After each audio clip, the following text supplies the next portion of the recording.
Baik, Assalamualaikum warahmatullahi wabarakatuh. Selamat pagi adik-adik mahasiswa. Salam budi luhur.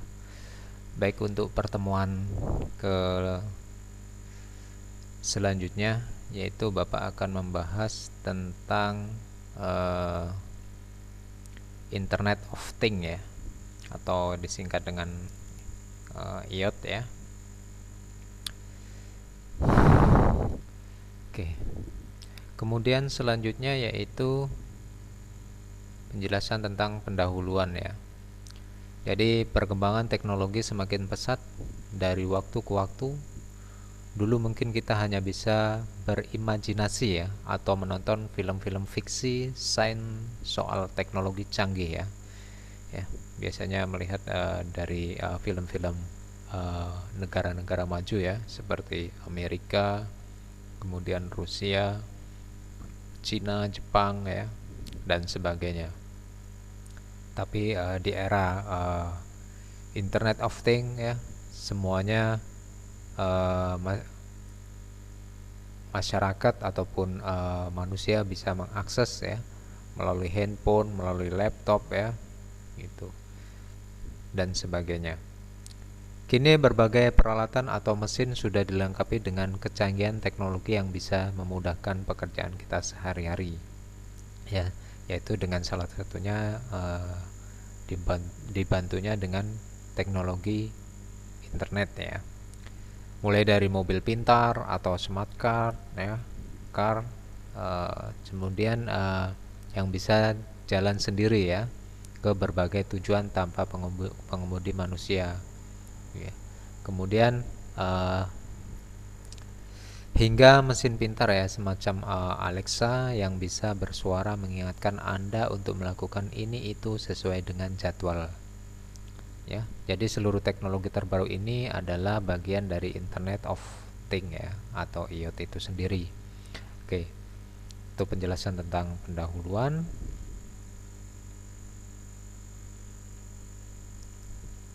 Oke, kemudian sebelum kita membahas tentang Internet of Things, kita akan membahas tentang sejarah Internet of Things itu dulu seperti apa ya. Jadi awalnya internet itu sendiri mulai terkenal di tahun 1989. Internet masuk di Indonesia itu ya, waktu zaman kuliah Bapak itu 2003. Itu pun masih sifatnya terbatas ya. Hanya perusahaan-perusahaan yang besar, kemudian perguruan tinggi ya, gitu.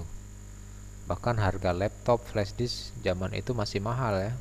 Untuk paket data aja waktu itu Bapak paket 250.000 itu untuk 1 bulan ya. Itu menggunakan modem gitu. Saking ingin belajarnya ya, gitu. Nah, sekarang adik-adik mahasiswa bisa paket data ya melalui handphone ya, paket misalnya 5.000 untuk 7 hari ya, gitu, dan sebagainya. Nah, itulah tentang kecanggihan dari internet itu sendiri ya. Jadi zaman telah berubah ya. Semakin majunya zaman, maka teknologi akan semakin berkembang pesat ya. Kemudian pada tahun 1990 seorang peneliti bernama John Romke ya, ini membuat suatu perangkat yang kala itu tergolong canggih. Jadi perangkatnya adalah pemanggang roti yang bisa dinyalakan atau juga dimatikan lewat internet ya. Nah, itu penemuan pada tahun 1990 ya, yaitu oleh John ya. Kemudian pada tahun 1994 seorang bernama Steve Mann ya menciptakan Wacom ya, gitu. Kemudian pada tahun 1997 si Paul Savo ini menjelaskan secara singkat mengenai penemuan soal teknologi sensor ya, gitu, dan masa depannya nantinya. Oke, itu sejarah IoT. Kemudian masih lanjutannya tentang sejarah IoT. Pada tahun 1999 Kevin Aston ya membuat konsep Internet of Things ya. Jadi Kevin ini adalah direktur Auto ID Center dari MIT itu sendiri ya. Kemudian di tahun yang sama, yaitu 1999, ditemukan mesin yang sistemnya berbasis radio frequency identification ya, atau RFID ya, itu secara global. Kemudian pada tahun 2000, brand ternama LG ini mengumumkan rencana untuk membuat dan merilis teknologi IoT ya, atau Internet of Things, yaitu lemari pintar. Jadi lemari pintar ini mampu menentukan apakah ada stok makanan yang perlu diisi ulang dalam lemari tersebut ya. Gitu.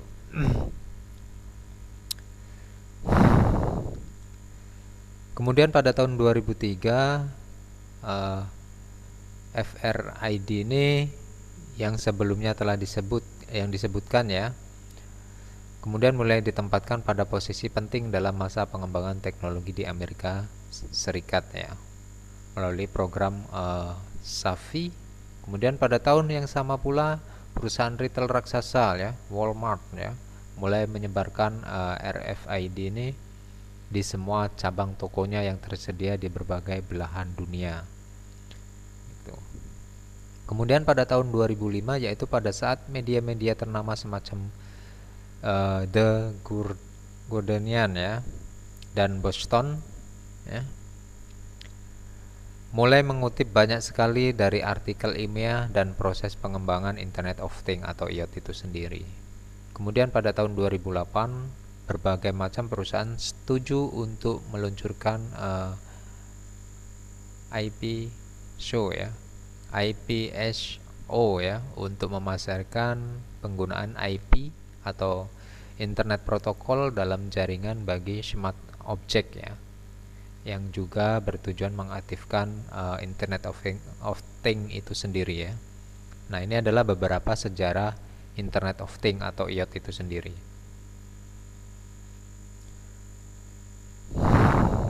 Nah, ini adalah gambaran semua aktivitas manusia ini terhubung oleh internet ya. Jadi adik-adik mahasiswa bisa melihat ya, bagaimana dampak dari internet itu sendiri ya. Ini mempengaruhi aktivitas manusia ya, gitu.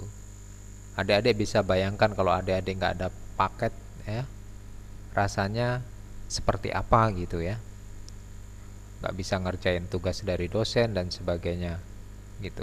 Nah, ini adalah contoh gambar semua aktivitas manusia terhubung internet ya, dari smart infrastruktur, kemudian security, surveillance ya, transportasi, kemudian order itu sendiri, kemudian industri, retail, kemudian healthcare ya, kemudian konsumen ya, dan sebagainya. Nah, ini adalah contoh gambar dari semua aktivitas manusia terhubung internet ya. Bahkan kita rasakan sendiri ya, dengan fasilitas teknologi internet itu sendiri, kita mau pesan tiket ya, semuanya by system, yaitu salah satunya menggunakan teknologi internet ya. Kemudian kita mau pesan makanan ya, mau ngikutin seminar nasional ya, kemudian mengikutin misalnya tentang rapat ya, meeting ya, dengan klien, dengan pimpinan dan sebagainya, semuanya menggunakan fasilitas yaitu teknologi Internet of Things itu sendiri. Kemudian selanjutnya yaitu penjelasan apa itu Internet of Things ya. Jadi Internet of Things ini adalah suatu konsep di mana objek tertentu punya kemampuan untuk mentransfer data lewat jaringan tanpa memerlukan adanya interaksi dari manusia ke manusia ataupun dari manusia ke perangkat komputer. Nah, itulah yang dinamakan dengan Internet of Things. Jadi nggak harus kita berinteraksi dengan manusia ke manusia ya, tapi kita melalui virtual ya. Gitu. Kemudian IoT ini sudah berkembang pesat mulai dari konvergensi teknologi nirkabel ya, yaitu mikro elektromekanikal ya, sistem atau yang disingkat dengan MEMS ya. Kemudian internet dan kode QR-nya yang sering kita temukan di sekitar kita. Nah, itu penjelasan tentang Internet of Things.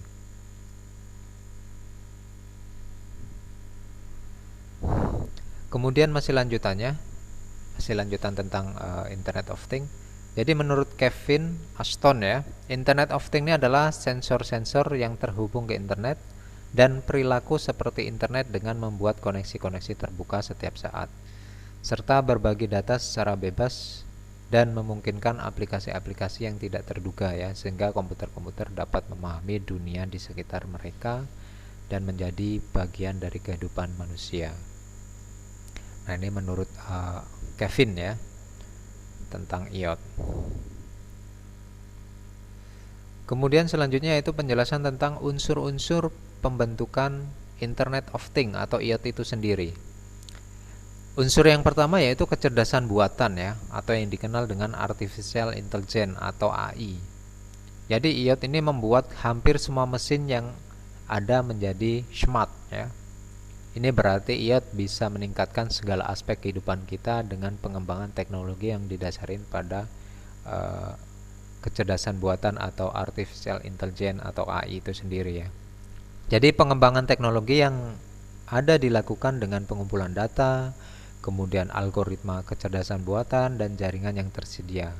Contohnya bisa jadi mesin yang tergolong sederhana, semacam meningkatkan atau mengembangkan lemari es atau kulkas Anda sehingga bisa mendeteksi jika stok susu atau makanan yang ada di dalam lemari es itu sudah habis, maka akan diberitahukan sama yang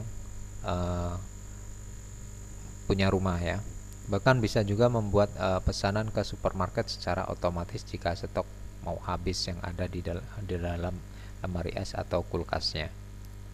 Nah, ini adalah unsur yang pertama tentang pembentukan IoT ya, yaitu kecerdasan buatan atau AI. Kemudian unsur yang kedua konektivitas ya. Jadi dalam IoT ini ada kemungkinan untuk membuat atau membuka jaringan baru dan jaringan khusus IoT.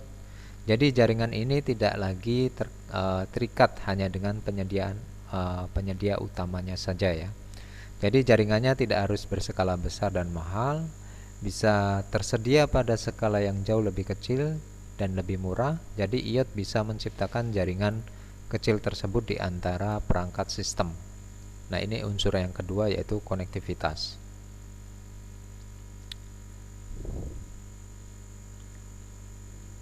Kemudian unsur yang ketiga yaitu sensor. Jadi sensor ini merupakan pembeda ya, yang membuat Internet of Things unik ya dibandingkan mesin canggih lainnya. Jadi sensor ini mampu mendefinisikan instrumen yang mengubah IoT dari jaringan standar dan cenderung pasif ya dalam perangkat, hingga menjadi suatu sistem aktif yang sanggup diintegrasikan ke dunia nyata sehari-hari. Nah, ini unsur yang ketiga yaitu sensor. Kemudian unsur IoT yang selanjutnya, yang keempat yaitu keterlibatan aktif ya, yaitu aktif engagement ya, engagement yang sering diterapkan teknologi umumnya yang termasuk pasif ya. Jadi IoT ini mengenalkan paradigma yang baru bagi konten aktif produk maupun keterlibatan layanan.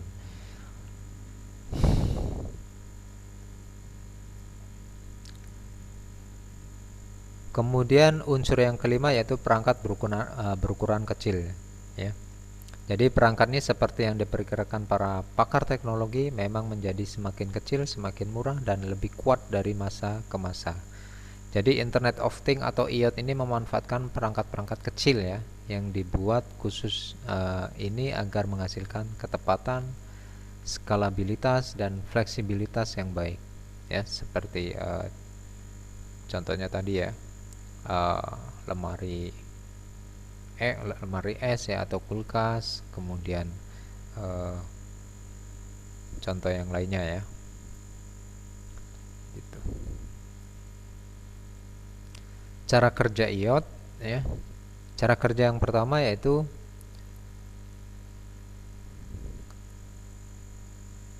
sebenarnya IoT itu bekerja dengan memanfaatkan suatu argumentasi pemrograman ya, di mana tiap-tiap perintah argumentasi tersebut bisa menghasilkan suatu interaksi antara mesin yang telah terhubung secara otomatis tanpa campur tangan manusia dan tanpa terbatas jarak berapapun jauhnya.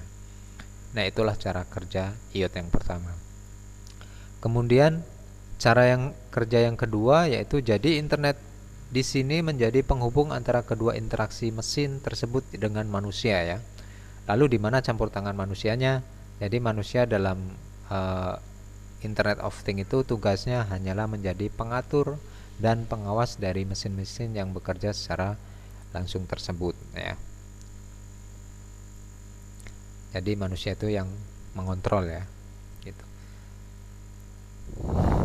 Kemudian masih lanjutannya, adapun tantangan terbesar yang bisa menjadi hambatan dalam mengkonfigurasi IoT adalah bagaimana menyusun jaringan komunikasinya sendiri ya. Mengapa itu terjadi sulit dan problematik ya? Ini sebenarnya dikarenakan jaringannya sangatlah kompleks ya. Karena internet kan cakupannya global ya, bukan spesifik. Semua orang bisa menggunakannya ya. Jadi selain itu, IoT juga sesungguhnya sangat perlu suatu sistem keamanan yang cukup ketat. Di samping masalah tersebut, biaya pengembangan Internet of Things yang mahal juga sering menjadi penyebab kegagalannya. Ujung-ujungnya, pembuatan dan pengembangannya bisa berakhir gagal produksi. Oke. Kemudian selanjutnya yaitu penjelasan 5 fungsi mendasar perangkat IoT ya, atau Internet of Things ya. Fungsi yang pertama yaitu adalah tagging ya, tagging atau identifikasi. Jadi fungsi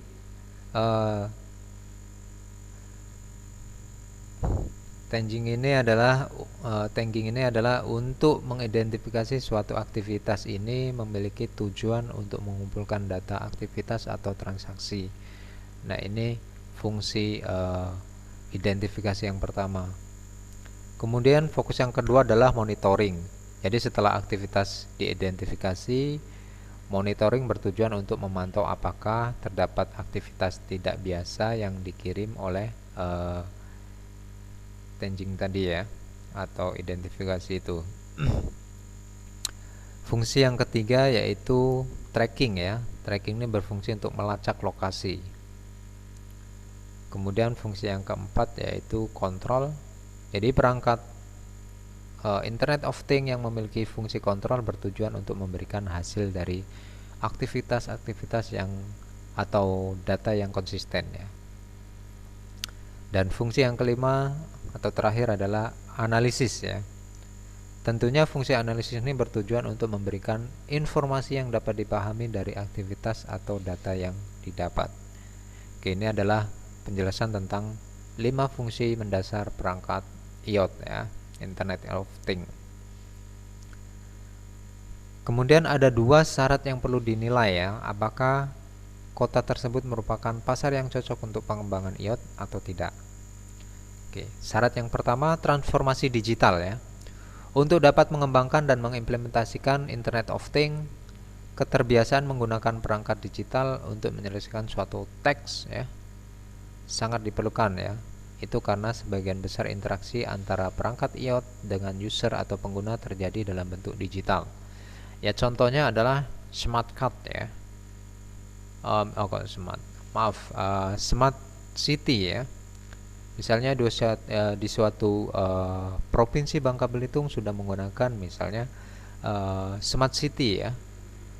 Smart city, jadi masyarakat ingin mengetahui informasi berkaitan dengan misalnya dinas ketenagakerjaan, kemudian dengan dinas kependudukan, kemudian dinas kesehatan dan sebagainya bisa diakses melalui media yaitu Smart City Provinsi Bangka Belitung misalnya, contoh seperti itu.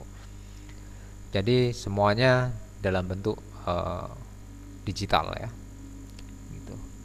Bisa diakses web maupun smartphone ya. Oke. Kemudian syarat yang kedua adalah smart city ya. Jadi selain literasi digital, program smart city di Indonesia juga dapat sebagai acuan apakah kota tersebut adalah pasar yang cocok untuk mengembangkan atau mengimplementasikan IoT ya. Itu karena IoT masuk dalam kebutuhan smart city ya. Contohnya sekarang provinsi atau kabupaten-kabupaten sudah mulai melirik smart city ya, atau menggunakan smart city gitu. Baik itu untuk di kecamatan, di kelurahan gitu. Jadi masyarakat ingin mengetahui misalnya di kecamatan ya, mengetahui bagaimana cara membuat KK, kemudian pindah penduduk dan sebagainya, persyaratannya apa saja. Nah, itu bisa menggunakan smart city kecamatan ya. Oke. Nah, itu adalah beberapa syarat. Kemudian selanjutnya yaitu manfaat Internet of Things ya di Indonesia. Yang pertama yaitu manfaatnya yaitu meningkatkan efisiensi penggunaan sumber daya. Yang dulunya itu dilakukan oleh manusia ya, dengan adanya teknologi IoT ini akan mempermudah ya. Mempermudah ya, membantu pekerjaan manusia dan efisiensi ya penggunaan sumber daya, baik itu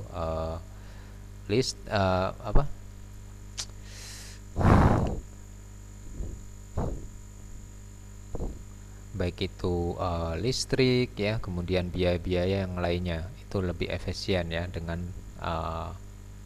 manfaat IoT ini. Kemudian jadi dengan mengembangkan dan mengimplementasikan Internet of Things atau IoT di Indonesia, efisiensi penggunaan sumber daya akan menjadi optimal. Itu karena fungsi dari IoT yang dapat mengidentifikasi, memonitor, melacak dan mengontrol sesuatu gitu. Jadi masyarakat misalnya mau ke urusan pajak ya, misalnya urusan kependudukan ya, itu bisa melihat melalui smart city ya dan sebagainya. Itu lebih efisiensi, kita nggak mengeluarkan duit bensin ya, kemudian tidak sibuk-sibuk ya gitu. Dan itu bisa dilihat di handphone ataupun melalui websitenya. Kemudian manfaat yang kedua yaitu mengurangi beban kerja. Jadi dengan meningkatnya efisiensi penggunaan sumber daya, beban untuk mengerjakan suatu teks juga akan berkurang ya. Beban di sini lebih ditekankan pada lamanya waktu pekerjaannya ya. Kalau dulu dilakukan manusia, oh ya saya mau bikin kakak pak, oh ya nanti waktunya seminggu baru jadi pak ya katanya. Tapi dengan adanya teknologi IoT ini ya, maka beban kerjanya semakin lebih efisien ya, semakin lebih bisa ditingkatkan atau lebih cepat dibanding konvensional ya. Nah, ini adalah beberapa manfaat IoT di Indonesia. Kemudian manfaat yang ketiga mengurangi cost ya dan meningkatkan produktivitas. Jadi teknologi IoT ini akan memangkas cost secara radikal. Jadi cost ini bukan hanya masalah biaya, tetapi juga masalah waktu. Jika waktu untuk menyelesaikan suatu teks dapat dikurangi ya, waktu yang tersisa dapat digunakan untuk aktivitas produksi yang lain. Artinya produktivitasnya semakin meningkat ya, gitu. Kemudian manfaat yang keempat yaitu real time marketing ya. Jadi dengan adanya sistem perekaman data yang mencatat aktivitas selama 24/7 ya. Jadi selama 24 jam per 7 hari, hasil real time day to day dari aktivitas marketing yang dilakukan dapat diukur dengan baik. Yang nantinya jika ada suatu kesalahan atau ketidaksesuaian hasil marketing dengan tujuan dapat direvisi secara real time. Nah, ini adalah manfaat IoT.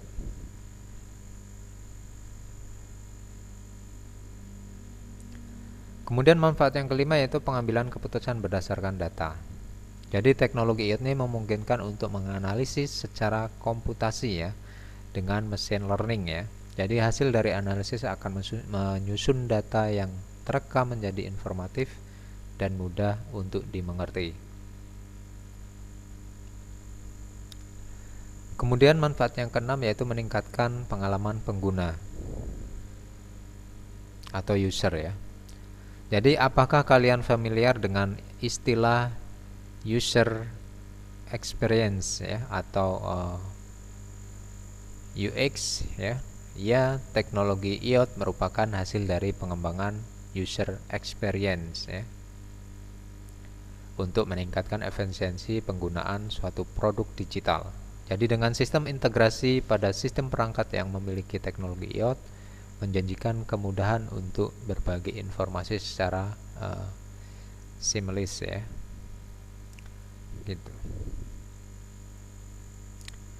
Nah, itu adalah beberapa manfaat IoT di Indonesia. Kemudian manfaat IoT yang ketujuh meningkatkan kualitas data. Kemampuan untuk merekam data 24/7 ya menjadikan data yang dihasilkan menjadi sangat padat dengan sampel ya yang lebih luas. Selain itu dengan sistem komputasi yang ditawarkan teknologi IoT, proses pengolahan data akan lebih efisien ya dengan standar error yang lebih kecil ya. Jadi dengan demikian tingkat akurasi dalam mengolah data akan meningkat ya, dan secara otomatis kualitas data pun akan meningkat. Nah, itu adalah manfaat IoT di Indonesia. Kemudian keuntungan menggunakan perangkat IoT ya atau Internet of Things. Keuntungan yang pertama yaitu data. Jadi semakin informasi yang diperoleh, semakin banyak informasi yang diperoleh, semakin mudah untuk menentukan tindakan yang tepat berdasarkan data yang ada. Jadi dengan bantuan komputer dan algoritma program, kita tidak perlu mengecek data dan mensortir ya satu persatu. Biarkan mesin yang melakukannya sesuai algoritma ya yang kita inginkan, selain cepat juga agar akurat ya. Nah, ini keuntungan menggunakan perangkat IoT yang pertama, yaitu data. Kemudian keuntungan yang kedua yaitu tracking ya. Jadi dalam sistem inventory dengan bantuan komputer akan sangat mudah untuk mengecek persediaan, lokasi, dan kualitas barang sehingga memudahkan kita untuk melakukan pengelolaan sehingga tidak ada kasus kehabisan barang atau stok ya, karena lalai dalam pengecekan jika dilakukan secara konvensional atau manual. Nah, ini keuntungan yang kedua yaitu tracking. Jadi bisa mengecek persediaan barang ya, lokasi, kualitas barang ya, gitu. Apakah barang itu stoknya habis ya, sehingga tidak lalai ya dalam pengecekan jika dilakukan menggunakan tracking ya. Nah, itu keuntungan yang kedua. Kemudian keuntungan menggunakan IoT yang ketiga yaitu waktu. Dengan bantuan sistem komputer yang telah diprogram sebelumnya untuk mengelola informasi tertentu dan melakukan tindakan sesuai yang telah diprogram ya, maka proses analisa dan pengambilan keputusan berdasarkan data yang besar akan semakin cepat ya. Tidak bisa dibayangkan jika hal itu dilakukan secara konvensional atau manual ya, tanpa bantuan mesin gitu. Maka bisa membutuhkan waktu yang cukup lama. Oke, itu keuntungan yang ketiga. Kemudian keuntungan yang keempat adalah biaya ya. Jadi keuntungan menggunakan perangkat IoT ya yang keempat adalah biaya. Tidak bisa dipungkiri ya, penggunaan tenaga manusia yang terbatas kemampuannya yang berakibat diperlakukan banyak tenaga manusia untuk melakukan pekerjaan yang berat. Jadi dengan bantuan mesin yang kemampuan dapat diatur dan dapat menggantikan pekerjaan manusia tidak perlu melakukan hal berat ya dan rumit di zaman sekarang. Cukup dengan menjadi operator mesin saja. Dari sini terlihat bahwa biaya untuk menggaji karyawan lebih sedikit karena sudah diganti oleh mesin. Oke. Kemudian selanjutnya yaitu penjelasan tentang resiko menggunakan perangkat IoT ya, atau Internet of Things. Resiko yang pertama yaitu compatibility ya. Jadi tidak ada standarisasi penggunaan sensor seperti penggunaan USB. Ketika sebuah sistem dengan IoT device mengalami kerusakan, maka harus membeli di vendor yang sama ya untuk menggantinya. Nah, itu adalah resiko yang pertama. Kemudian resiko yang kedua yaitu complexity ya. Jadi di balik kemudahan yang disajikan, di sana ada sebuah IoT modul ya, yang merangkai secara kompleks untuk menerima dan mengelola informasi. Alat tersebut memerlukan tenaga ahli untuk merawat secara berkala ya, agar sistem tetap berjalan. Oke, itu resiko yang kedua. Kemudian resiko yang ketiga yaitu safety ya. Semua perangkat dan program komputer rawan akan tindakan hacking ya. Terdapat kasus serangan DDoS ya, besar-besaran yang disinyalir berasal dari perangkat Internet of Things atau IoT yang telah dihack dan dijadikan botnet ya untuk melakukan serangan ini. Jadi sekali lagi diperlukan tenaga ahli untuk mengamankan perangkat IoT dari serangan hacker. Nah, itu adalah resiko ya menggunakan perangkat IoT. Kemudian selanjutnya yaitu hal-hal yang perlu disiapkan untuk menyambut Internet of Things di Indonesia ya. Yang pertama adalah regulasi. Jadi Indonesia harus menyiapkan regulasi yang dapat memudahkan proses pengembangan dan implementasi teknologi IoT itu sendiri. Tanpa regulasi, pengembang atau developer tidak memiliki acuan atau panduan yang kuat secara hukum untuk mengembangkan dan mengaplikasikan teknologi IoT yang aman bagi masyarakat. Karena lumayan masyarakat Indonesia ini hampir 200-an juta ya jiwa. Jadi kata aman di sini maksudnya reliable dan durable ya. Jadi ketika pemerintah memiliki aturan yang jelas mengenai standarisasi teknologi IoT, maka pengembang akan dengan mudah menyesuaikan perangkat IoT untuk mengikuti aturan yang ditetapkan atau diterapkan di Indonesia ya. Nah, regulasinya harus jelas ya sebelum menerapkan teknologi IoT di Indonesia. Kemudian hal yang disiapkan yang selanjutnya infrastruktur ya. Jadi baik skala industri, pemerintah atau individu untuk memanfaatkan teknologi IoT, infrastruktur menjadi hal yang krusial ya. Tentu pada teknologi IoT ya. Karena internet ini merupakan jantung pada sistem ya. Kita punya sistem bagus tapi nggak ada internetnya ya percuma ya gitu. Agar bisa memastikan sistem bekerja dengan baik, internet dengan kecepatan stabil sangat dibutuhkan ya. Jika internet tidak bisa dijangkau atau bahkan tidak stabil, maka teknologi IoT akan mati, tidak berguna ya. Gitu. Nah, itu berkaitan dengan hal yang perlu disiapkan, yaitu yang kedua infrastruktur ya.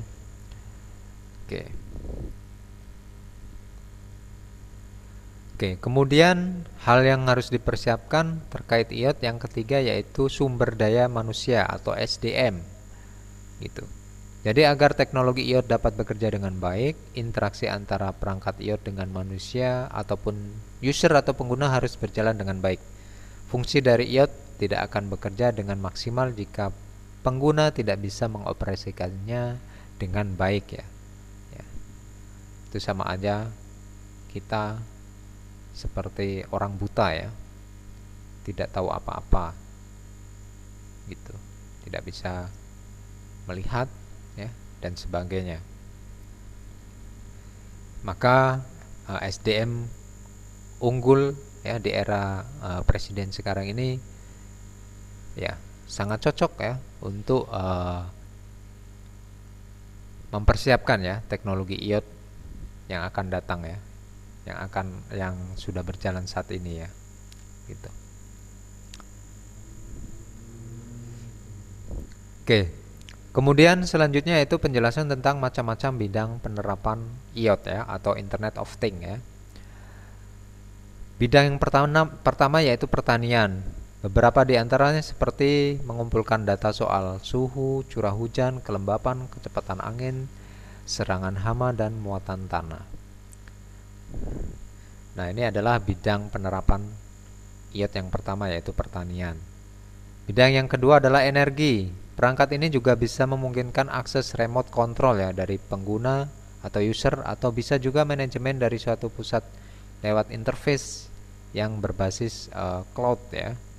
Jadi selain itu bisa juga mengaktifkan fungsi semacam penjadwalan, misalnya untuk menyalakan atau mematikan mesin pemanas, mengendalikan oven, mengubah kondisi pencahayaan dari terang menjadi redup hingga ke gelap, dan lain sebagainya. Nah, itu penerapan IoT di bidang pertanian dan energi. Kemudian penerapan IoT di bidang yang selanjutnya yaitu lingkungan. Jadi penerapannya misalnya dengan memantau kualitas udara atau air, kondisi atmosfer atau tanah, bahkan juga bisa mencakup pemantauan terhadap satwa liar ya dan habitatnya. Bisa juga IoT ini dimanfaatkan untuk penanggulangan bencana semacam sistem peringatan dini tsunami ataupun gempa. Nah, ini penerapan IoT di bidang lingkungan ya. Kemudian penerapan IoT di bidang otomatisasi rumah ya, yang keempat.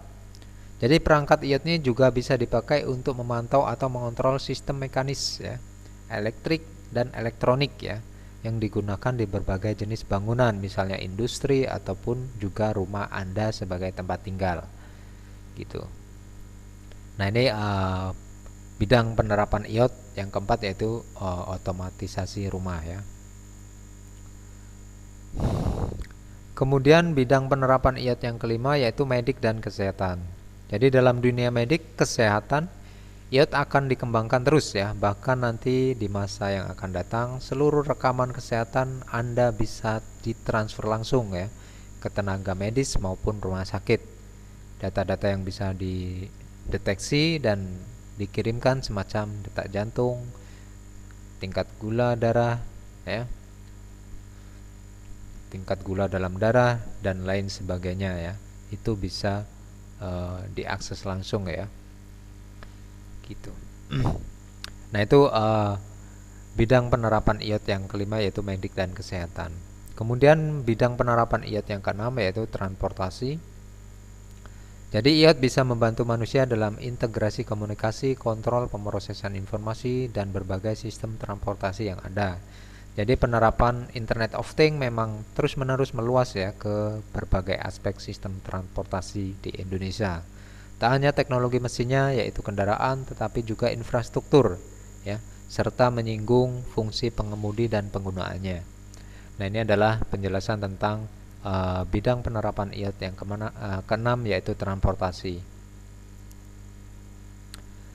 Kemudian yang terakhir yaitu penjelasan tentang IoT yaitu kesimpulan ya. Oke, kesimpulan yang pertama yaitu teknologi Internet of Things di Indonesia sudah harus berjalan. Itu karena revolusi industri 4.0 ya, sudah ada di depan mata seperti yang kita rasakan. Tanpa adanya bantuan teknologi, Indonesia tidak bisa mengejar produktivitas negara-negara yang sudah menggunakan teknologi IoT ya, atau Internet of Things ya. Ya, seperti negara-negara berkembang lainnya ya, Singapura ya, Malaysia gitu, Brunei, kemudian Thailand, Vietnam dan sebagainya.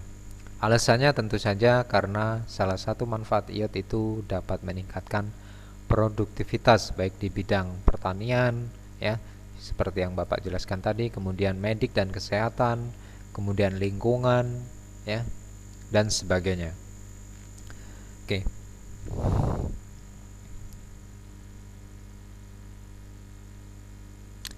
Kemudian kesimpulan yang kedua yaitu regulasi yang terkait dengan teknologi IoT atau Internet of Things yang masih abu-abu diindikasi menjadi salah satu penyebab penghambat ya pengembangan dan implementasi teknologi IoT di Indonesia. Maka dari itu ada 3 hal yang perlu disiapkan untuk memastikan pengembangan dan implementasi IoT di Indonesia berjalan dengan baik, ya. Gitu.